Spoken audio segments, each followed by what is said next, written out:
What's up, everybody? You saw a video I made maybe a couple years ago about a site called Tangible Formats, which I use to make some lathe cut records. They use very high quality machine. They put a lot of care and attention into their records, and the price reflects it. It is not super affordable.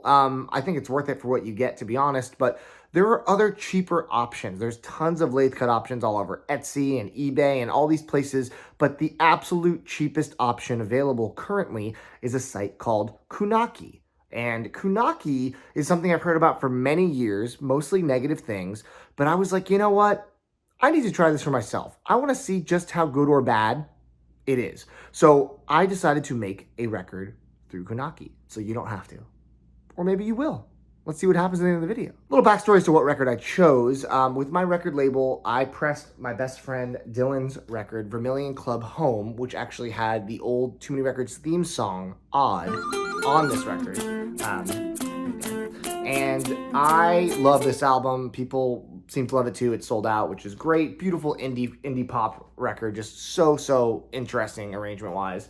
And then his follow-up record, I also pressed on my label, Magic, which is another beautiful cinematic folk record that he released under his own name, Dylan Campbell. Now, there's something that happened in between those records that a lot of people know about, and that's because him being one of my best friends, I kind of saw the whole thing happen, but then I saw it also never come to fruition. Before he went to the Peace Corps, where he was in Mozambique for 2 years, where he recorded Magic, he was working on songs where some of them would eventually become different versions on Magic, and some of them would just get completely lost in the ether. 3 of those songs exist on his Bandcamp, and it was called the Sidewalk Ecology EP. That was going to be the name of the next record, but he never had time to finish those, or he just got distracted, and then he kind of went back to it and changed songs around, added other songs, and that became Magic, which is the one I just showed you. But he had sent me all the sketches of Sidewalk Ecology. A lot of them were almost finished tracks, and they were amazing. Some of the ones that never made it to Magic, I think absolutely should have, and I still listen to them all the time because I think they're just terrific tracks. So I said, you know what, I'm gonna press the Sidewalk Ecology album that I have, the unfinished one, to vinyl through a lathe cut service. Now, when I went on Kunaki for the first time, I saw that they had a hard maximum of 20 minutes per side. And that was a bit of a bummer because 25 minutes maximum when you do a record through a traditional plant is the absolute max without any distortion. They cap it at 20. I guess that's kind of just like the limits of the lathe cut. But that means I had to cut a couple tracks. So it is not the full set of songs from Sidewalk Ecology. It is my 5 favorites. And I say 5 because one of them is on the B-side. It's like an 11-minute epic song called Catacombs. But yeah, 3 on one side, 2 on the other. I said, you know what, this is just a test. I'm just gonna press these on, so it's gonna be, under 20 minutes per side. Let's see how it goes. I don't know how to master tracks for vinyl, so I literally just uploaded a couple WAV files, a couple MP3s. So yes, it was mixed across the lathe cut that I made. And I utilized very little effort when it came to making the jacket because they ask you to upload images and certain TPI and whatnot, and I just kind of went the basic route. I'm doing this as a layman, an everyman, not an engineer, not a musician, just your average person. Maybe some of you who are watching this are like, I'd like to make a lathe cut record. I don't know what I'm doing. I'm just gonna upload some files and see what happens. And that's what I did. And ultimately, I'm sure you're all wondering at this point, how much did it cost? Well, that's why I made this video. It is the cheapest option. It was just under $43 shipped to my door to make a one-off record. You don't have to do multiple. You don't have to do a minimum of 10 or 50. One record, lathe cut.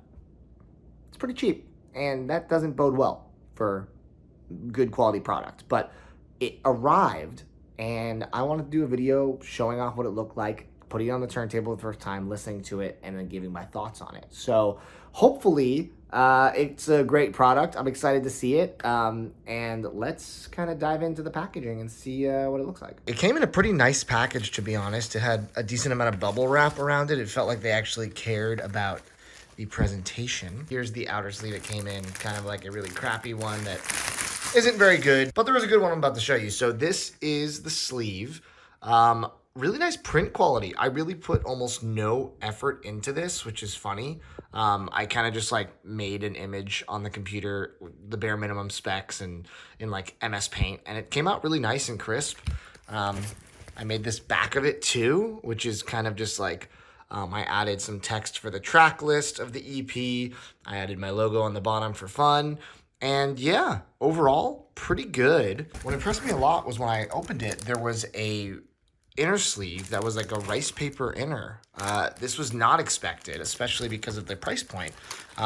It's so funny that a lathe cut site like Kunaki can add these nice inner sleeves, and most labels, major labels, can't even be asked to put anything but a white paper sleeve, which I think is hilarious. But yeah, overall, this definitely surprised me. Sliding it out now. Yeah, that's a lathe cut, you know, not exactly the same. That looks warped as f. Who are you and what's your name? Do our colors run the same? Have you had those dreams and nightmares too? I do not regret. Still, I seek the source and why I feel to forget. Do our colors run the same? Have you had those dreams and nightmares too? You know, sometimes I lose my head.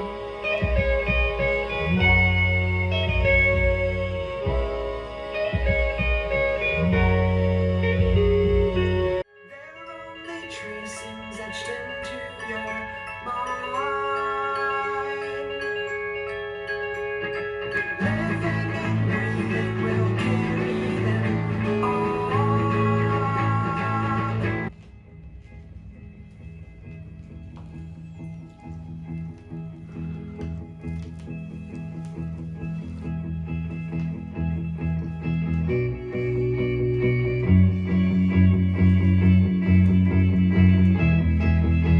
Just make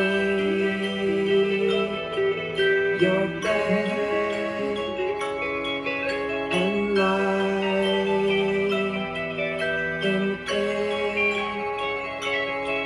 Will we meet again? I do not know.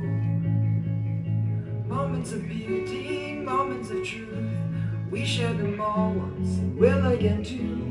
Oh, unforgiving, changing of tides, carry us through now and be our guide. All right, well, that was an experience. Obviously, the record was extremely warped, but it still played through.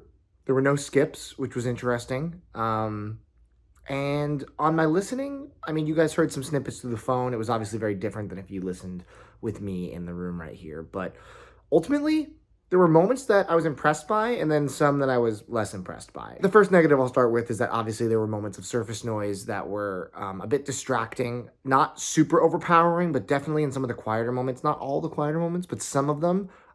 You definitely heard a level of kind of static or surface noise that I'm assuming is just because of the service they provide and the quality of care they put into it due to the price point. But it wasn't prevalent through the entire record. There were lots of quiet moments that were quiet, and there were loud moments that you couldn't hear any kind of background noise, which is great. The music itself felt quite dynamic, which I was surprised by because I didn't master it for vinyl. Maybe they did some mastering on their end, which would have been cool.